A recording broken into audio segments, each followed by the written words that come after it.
नियम का पालन करो, मास्क लगाओ, दूरी बना के रखो, हाथों को बार बार साबुन से साफ करो, बीमारी से बचे रहोगे। नहीं तो रोज़ाना आप सुनते हो, देखते हो अखबारों में, टेलीविज़न में, बीमारी बढ़ती जा रही है।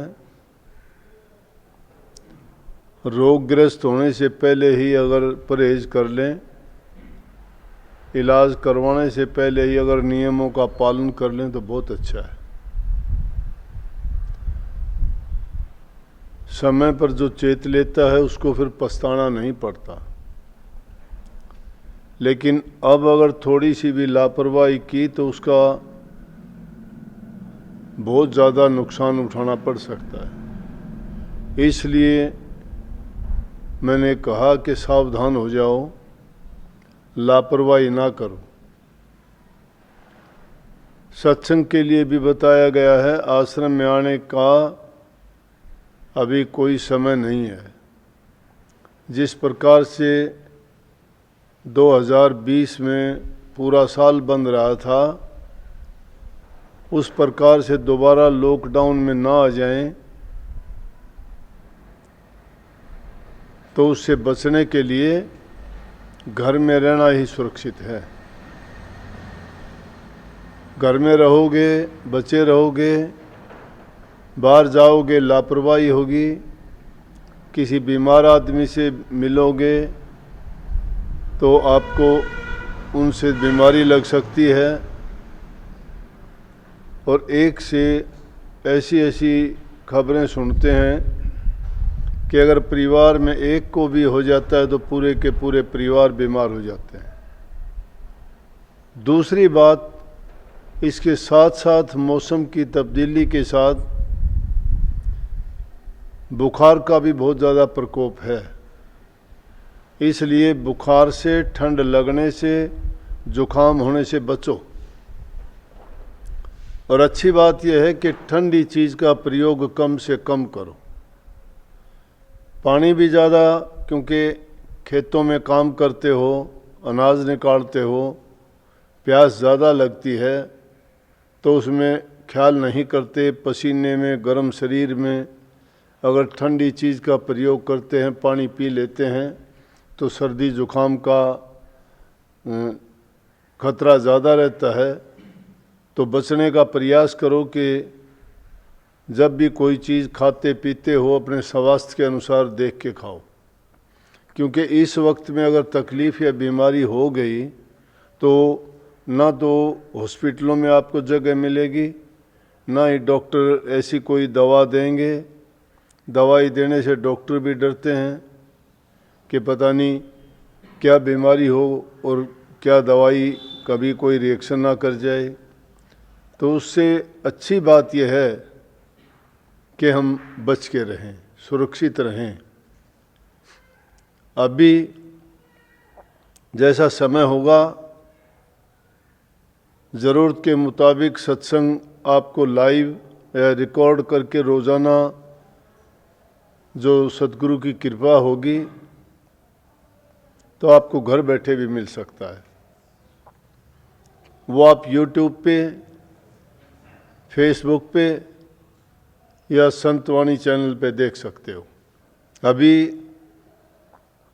यहाँ पर 10, 5, 20 सत्संगी हैं, रहने वाले हैं, या कोई 2-4 बार से आ भी जाते हैं। तो शब्द वाणी थोड़ी इसलिए करते हैं ताकि आप तक थोड़ा बहुत कोई शब्द वाणी या सत्संग वचन किसी न किसी रूप में पहुंच सके और उसका लाभ उठा सकें आप। अभी जो वाणी गाई वो कबीर साहब की वाणी थी, और कितनी सुंदर वाणी, सुनने में जितनी अच्छी लगती है कहीं ज़्यादा उससे वो एक अच्छा संदेश देती है।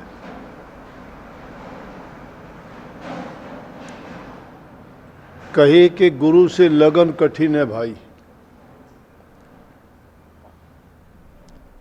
सवाल उठता है गुरु से लगन कठिन क्यों है? दुनिया की सारी चीज़ों से जिसमें लगन लगाना चाहते हैं उनमें लगन लग जाती है। घर में लगती है, परिवार में लगती है, कारोबार में लगती है। जो भी काम करना चाहते हैं उनमें पूरी लगन लगाते हैं। तो ये बात क्यों कही गई कि गुरु से लगन कठिन है भाई? संसार की सारी चीज़ों से हमारे स्वार्थ की पूर्ति होती है और गुरु में हमें कोई ऐसी स्वार्थ की बात नज़र नहीं आती। अगर गुरु के पास भी जाते हैं तो स्वार्थ पूर्ति हेतु जाते हैं। लगन लगाने के लिए अगर जाएं तो हमें पता लगे कि गुरु से लगन लगाने से हमें कौन सा फायदा है।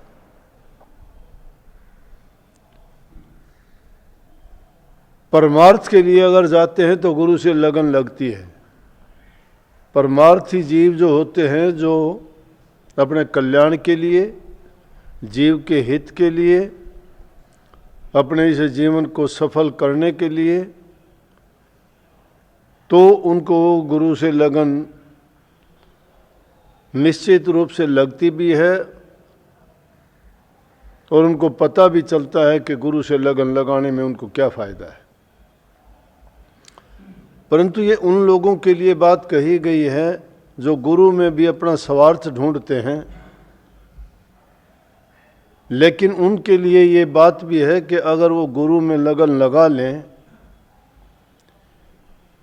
और लगन भी किस प्रकार की लगन लगाएं जिसमें काफ़ी बातें इस वाणी में आई हैं। पहले भी जिक्र आते रहते हैं सत्संगों में इन बातों के।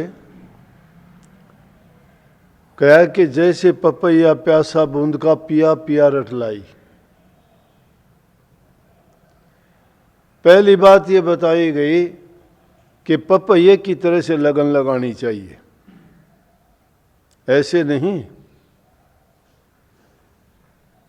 कि लगन लगाओ, लगन ना लगाओ पक्षी जैसी जल सूखे उड़ जाए, लगन लगाओ मछली जैसी जल सूखे मर जाए। एक ही तालाब में जो पानी, जीव जंतु, पशु पक्षी सब उसका उपयोग करते हैं, तो लगन तो उसको भी, उनमें भी लगाते हैं। मछली की जल से इतनी लगन होती है, जल सूख जाएगा, तालाब से बाहर नहीं जाती, उसी में प्राण त्याग देगी। लेकिन पक्षी जो उस लगन को कठिन समझते हैं, जो उसमें स्वार्थ नहीं देखते, जल सूखता है, पक्षी उस जगह को छोड़ के कहीं और चले जाते। यहाँ बात कही पपैये की कि पपैया ऐसी लगन लगाता है, उसको लगन होती है स्वाति बूंद की। नक्षत्र से एक बूंद बरसती है जो बारिश होती है जैसे। और ये कहानी सुनते आए हैं कभी से, किताबों में, पुस्तकों में लेख है, संतों की वाणियों में है, बूढ़े बुजुर्गों से इन बातों का जिक्र सुनते हैं कि पपैया एक छोटा सा जानवर होता है और देखा भी है और सुनते भी हैं उसकी आवाज़।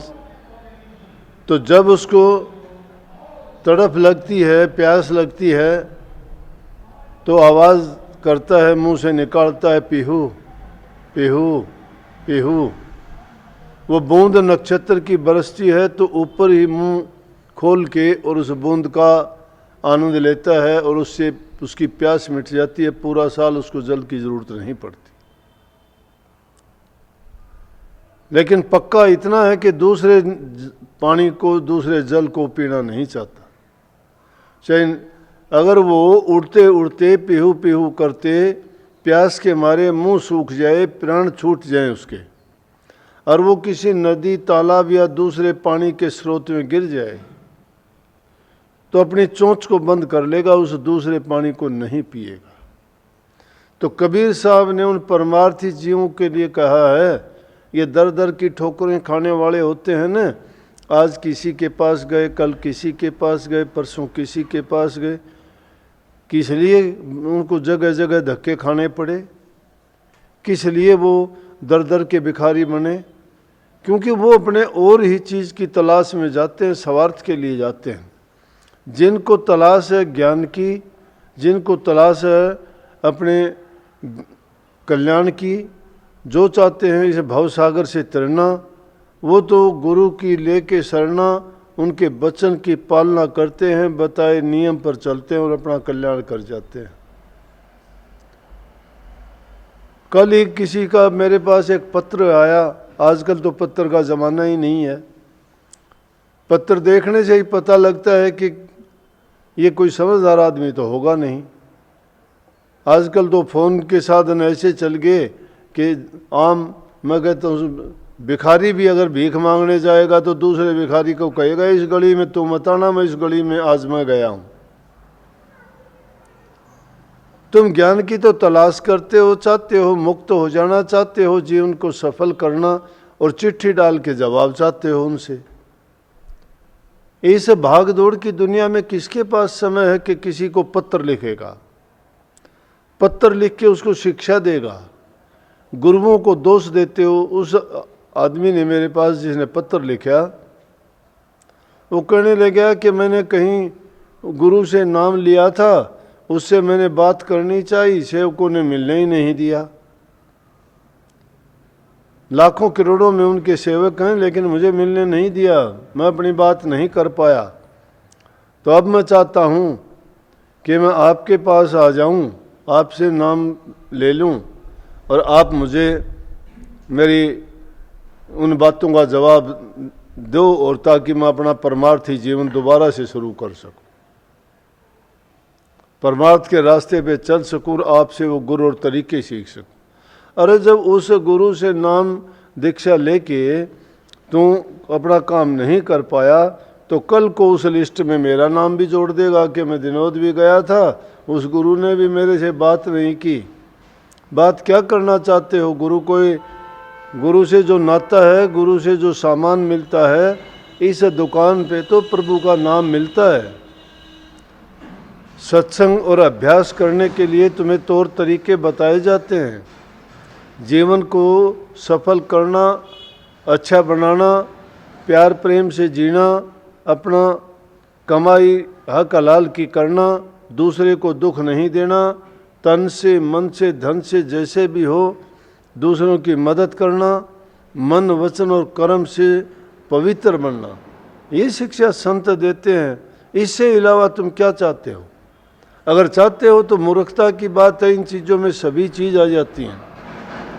तुम नेक करनी करो, सही रास्ते पे चलो, सच्चे बन के प्रभु से पुकार करो, वो सबकी इच्छा की पूर्ति करता है। लेकिन तुम्हारा तो कुछ मतलब और ही होता है, और ही कुछ चाहते हो आप लोग। उन चीज़ों को अगर तुम चाहते हो तो वो जहाँ मिलती है वहाँ से ले लो, गुरुओं के पास ये नहीं है। लेकिन सच्चे मन से अगर जाओगे, लगन तुम्हारी सच्ची होगी, तो गुरु तो तुम्हें मालो माल कर देंगे, जो चाहोगे वो मिलेगा। अरे एक चीज़ की ज़रूरत नहीं है, लाखों चीज़, प्रभु के नाम में सारी चीज़ आ जाती हैं। परमात्मा सब चीज़ों का दातक है, नाम मिलता है उसको सब कुछ मिल जाता है। लेकिन नाम को तो जानते ही नहीं हो। जानते हो अपने मतलब को, जानते हो अपने स्वार्थ को, जानते हो अपने लालच को, जानते हो अपने हित को। उन चीज़ों के लिए तुम्हारा मन लगता है। तुम्हारा गुरु में कैसे मन लगेगा? वहाँ तमाशा हो रहा है वहाँ चले जाओ, वहाँ मन लगेगा, वहाँ चले जाओ। वहाँ तुम्हें जो दिखाई देता है बहुत अच्छा लगता है, मैं जो बोलता हूँ वो अच्छा नहीं लगता, क्योंकि लगन नहीं है तुम्हारी।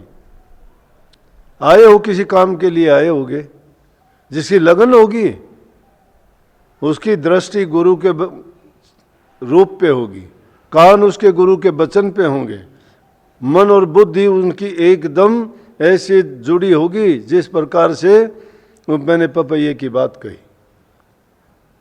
वो दूसरी बूंद को स्वीकार नहीं करता। तुम दर दर की ठोकरें खाने वाले क्या गुरु से क्या ले लोगे? फिर गुरु में दोष निकालते हो। गुरु इतना मूर्ख थोड़ा है कि तुम्हारे जो से आए और उसी की झोली भर दी। अरे एक छोटा सा काम करने के लिए तुम्हें कितनी मेहनत, कितना कुछ करना पड़ता है। सब पूरा दिन मजदूरी करते हो, जब तुम्हें खाना खाने के लिए 4 पैसे कमाते हो। तो गुरु जो तुम्हारी मुक्ति का रास्ता बताता है उसको तुम मूर्ख ही समझते हो कि एक दिन में गए और जाके तुम सब कुछ उनसे झोली भर के ले आए और उन्होंने लुटा दिया, दे दिया। संतों का धन इतना सस्ता नहीं है। इसलिए कहिए गुरु से लगन कठिन है भाई। उस लगन लगाने में कितना टाइम लग जाता है। जब तक तुम्हें वो लगन समझ में आती है तब तक संसार के सारे पदार्थ तुमसे छूट जाते हैं।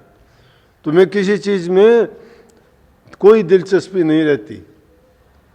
उन चीजों का रस भूल जाते हो, उस आनंद को नहीं चाहते, क्योंकि तुम्हारा अज्ञान मिट जाता है, आंखें खुल जाती हैं।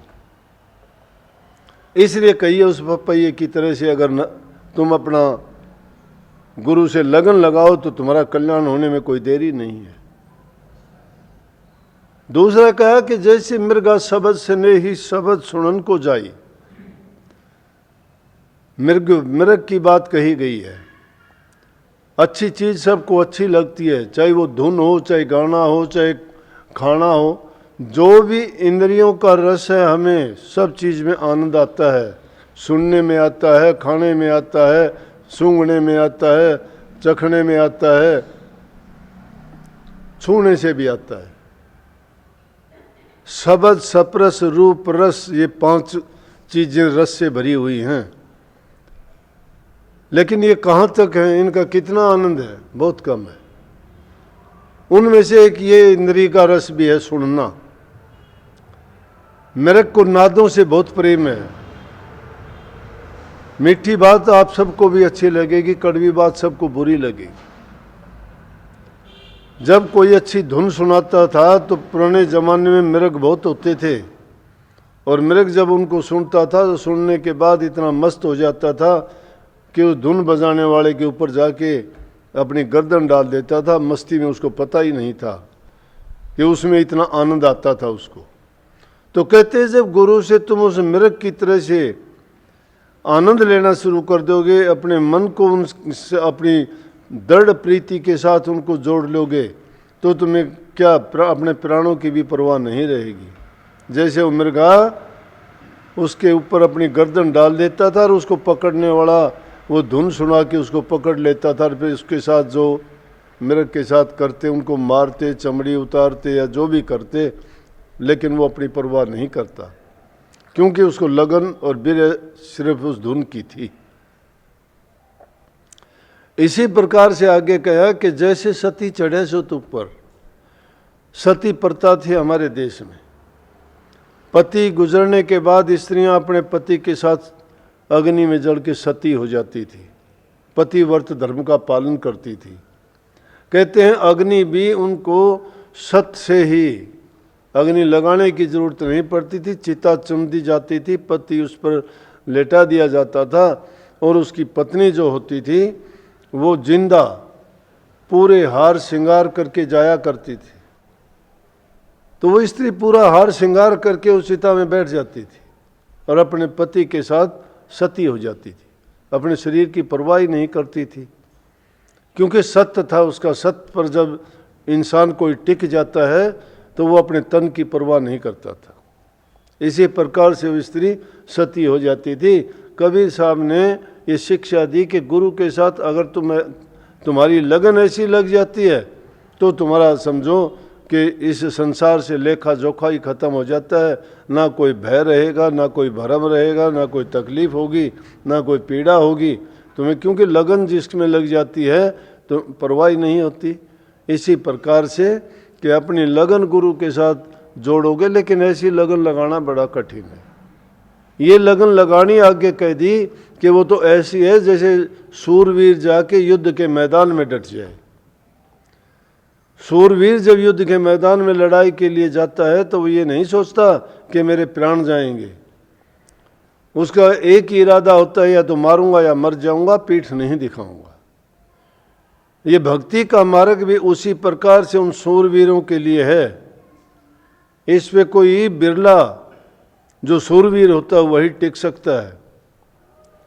इसमें बड़ा कठोर जीवन बिताना पड़ता है। हर प्रकार से अनेक प्रकार की बातें, दुख, पीड़ा इंसान को बहुत बर्दाश्त करना पड़ता है। बहुत इंसान को दीन, गरीब और हीन बन के रहना पड़ता है। झूठी सच्ची दुनियादारों की पता नहीं क्या क्या सुननी पड़ती हैं। ऐसे ऐसे बेवकूफ लोग पता नहीं क्या क्या क्या जिसके मन में आता है वो बोल देता है, और वो सुनते हैं, कुछ नहीं कहते, क्योंकि ये उनकी परीक्षा होती है। और जो काल के जीव होते हैं वो ऐसा खेल खेलते हैं, और वो रचना भी खुद मालिक उनके लिए इसीलिए करते हैं कि उनका जो भगत है वो सच्चाई के रास्ते से ना डिग जाए, भटक ना जाए, इसलिए समय समय पर उनको ऐसा करते रहते हैं। लेकिन जो सूरवीर युद्ध के मैदान में डटता है, चाहे उसके टुकड़े टुकड़े तो होके बेशक गिर जाओ, पीठ दिखा के युद्ध के मैदान से नहीं भागता है।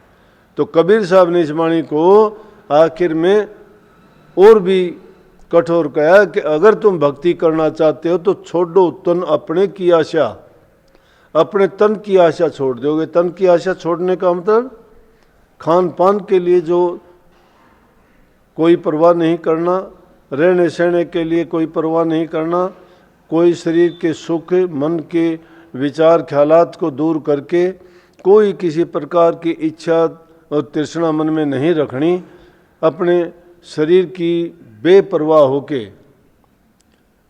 सच्चे मन से प्रभु की भक्ति में लगन लगाओगे, अपने तन की परवाह छोड़ के सिर्फ उस मालिक में अपना मन जोड़ दोगे, तो कहते निर्भय होके किसी चीज़ की परवाह नहीं करना। ये तुच्छ मुच्छ संसार की चीज़ें हैं जो तुम्हें दुख देने वाली, कष्ट देने वाली, खोटा मंदा बोलने वाले, उन चीज़ों की ओर से बेपरवाह हो जाना। कहते हैं कि छोड़ो तन अपने की आशा, निर्भय हो गुण गाई, कहें कबीर सुनो भाई साधो, नहीं तो जन्म नसाई। नहीं तो जन्म तुम्हारा बेकार चला जाएगा। मनुष्य का चोला जो मिला है इसका पूर्ण लाभ उठाना चाहते हो तो गुरु से लगन, जो कठिन लगन है उसको लगाओ। लगाना कठिन है, परंतु जो लगा लेगा उस लगन को सच्चे मन से, तो यूँ समझो कि उसका कल्याण हुआ और वो अपना इस मनुष्य जीवन को सफल बना के इस दुनिया से जाएगा। बहुत बहुत आशीर्वाद। राधा स्वामी।